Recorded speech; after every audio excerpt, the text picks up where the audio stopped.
So today I'm going to be talking about one little event that occurred in 1859, and that is the Pig War. It's not as fun as it sounds, but it's still really interesting. I think the Pig War is the name of the conflict, but if not, the actual everywhere I found is the Pig War. But hey, maybe it's not its official name. But it's funny, so hey. So let's get started. Everything began on the 15th of June, 1859. This was not around exactly, 13 years after the Oregon Treaty was signed, which was kind of ambiguous. So, if a treaty is ambiguous or an agreement it has a bit of ambiguity, that just leads to conflict. It's just in a treaty or official state documents, you have to be, very clear. So this guy, Lyman Cutler, he was this American farmer, had moved onto San Juan Island, and he said, "Yeah, there's this donation land claim act. Yeah, I'm gonna move here because this allows me to do that." Um, he also found a large black pig breeding in his garden, which also applied under the act. And this pig was eating his tubers. However, this was not the first time this occurred. Well, Cutler he was really upset, and he said, "Yeah, no, this is not happening," and shot the pig. He actually shot the pig, and well, the pig died, obviously, and well, so far so good, right? No big deal. Pigs kept on coming to the guy's farm. The pigs kept on dying. However, it was a big deal because the pigs weren't wild pigs. They belonged to this Irish guy, Charles Griffin, who happened to be employed by Hudson's Bay Company, and he was employed to run the sheep on the island. The pigs he some of them he allowed them to run freely, and that's how they got onto Cutler's farm. So Cutler and Griffin, they had gone along so far so good, just living in peace and harmony, until the incident happened.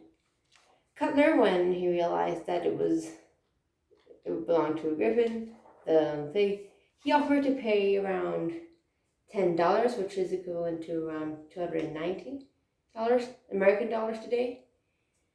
And Griffin said, "Yeah, this no, $10 is not enough. I want $100. So around $2,900 in today's money." Cutler, he replied, "Bro, yeah, I'm not paying that. It's 10 times what I offered." And well, this pig was actually trespassing onto my property. So I technically didn't do anything wrong. I just offered to pay as a courtesy. But yeah, I'm not gonna pay you because that is outrageous. And well, British authorities threatened to arrest Cutler. This all happened. It's between America and British Canada, so that's why I say British. So British authorities said, "Hey, we kind of want to arrest Cutler." American settlers said, "Yeah, no," and called for military protection. So this guy, his name is William S. Harney. I'm going to call him Harney.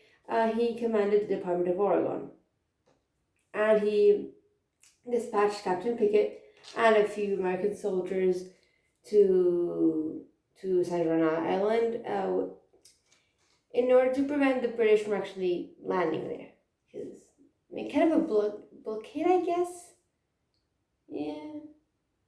Yeah, blockade essentially. So they were just on the island trying to prevent the British from coming in. And yeah, so the British,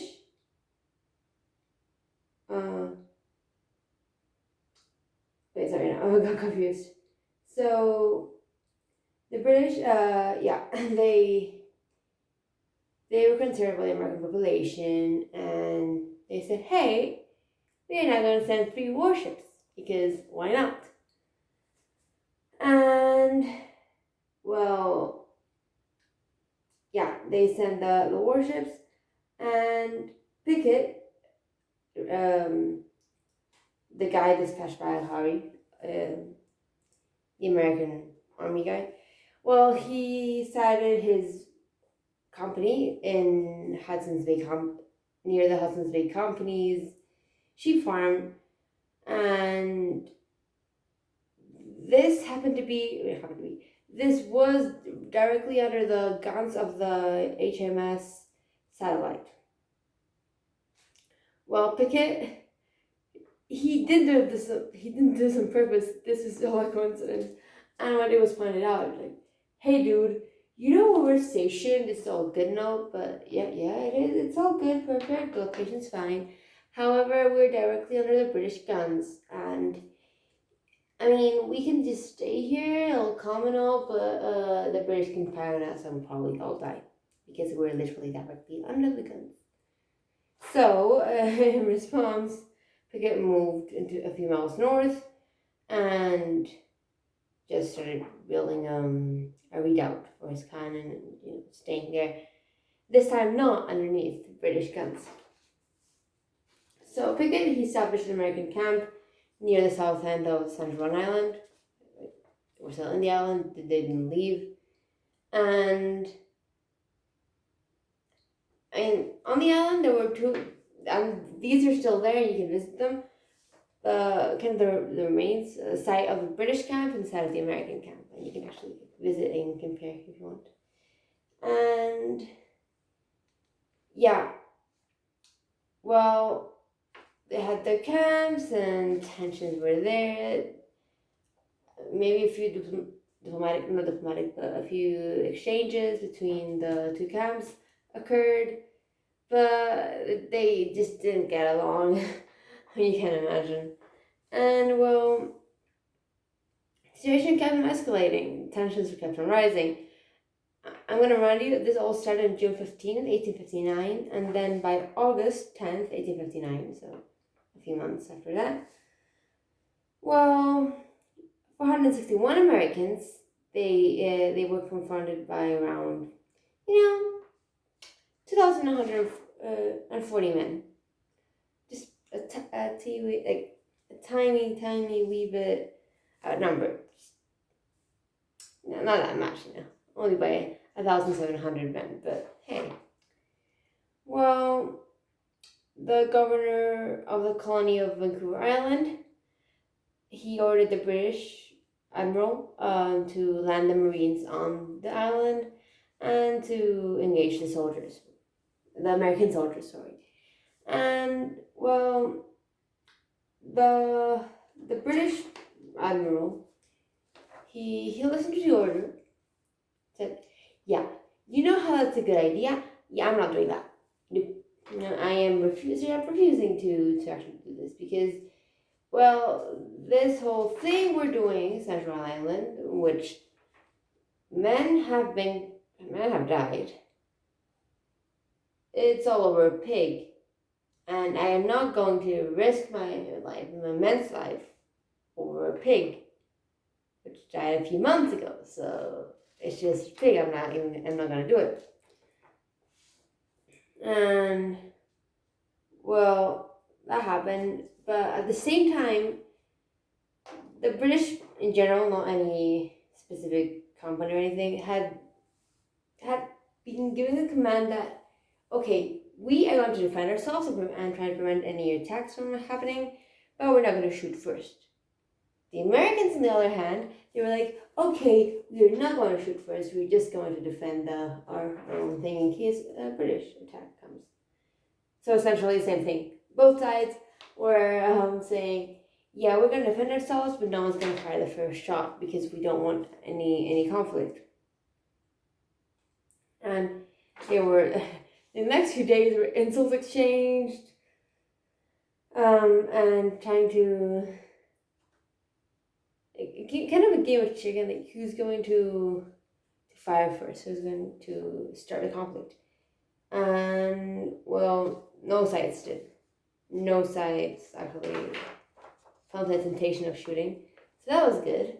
So there were no shots fired. And then 2 years after that, the Americans would go into civil war. But, I mean, just a bit of a quick recap. So there was this farmer who lived on San Juan Island, and so a pig, and killed the pig, and then the Irish guy whose pig it was confronted him, and then the British and the American army got involved, and they almost killed each other in an island. I think a few men died, but that wasn't a straight up conflict. And that's why I call it it's the pig war, but it's not really a war, just a conflict. But yeah, that's pretty much it. It's a really weird part of history. And yeah, so that is pretty much it. I don't have anything else to say, so I hope you enjoyed it. I hope you found it interesting. And yeah, thank you for watching. Bye.